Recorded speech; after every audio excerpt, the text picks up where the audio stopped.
বঙ্গভাষার বঙ্গ সংস্কৃতির গল্পে কবি রবীন্দ্রনাথ ঠাকুরের স্মৃতি যেন মনে পড়ে 1913 সালের গল্পে।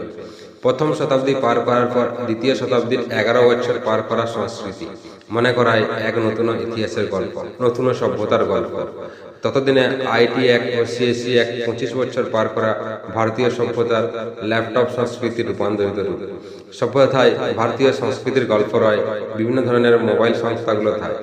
সভ্যতার বিবর্তনে ও সাহিত্যের ইতিহাসে ভারতীয় সংস্কৃতির গল্প দেশে বিদেশে ছড়িয়ে আন্তর্জাতিক সভ্যতা প্রাপ্ত বিভিন্ন ধরনের খেলার মধ্য দিয়ে এগিয়ে চলেছে কবি সভ্যতা। কখনো ক্রিকেট, তো কখনো ফুটবল, কখনো কবাডি, তো কখনো খোখো, তো কখনো ভলি।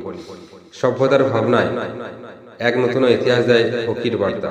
সভ্যতায় সংস্কৃতির পরিবর্তন হয়, বঙ্গীয় সভ্যতার রূপান্তরণ হয়। বঙ্গ সংস্কৃতির ঐতিহ্যে মানবতার রূপান্তরণ তাই ভারতীয় সভ্যতাকেই তুলে ধরে এশিয়ার সভ্যতায় এশিয়ান সংস্কৃতির গল্প থায় ঐক্যগত রূপান্তরিত রূপ রয়।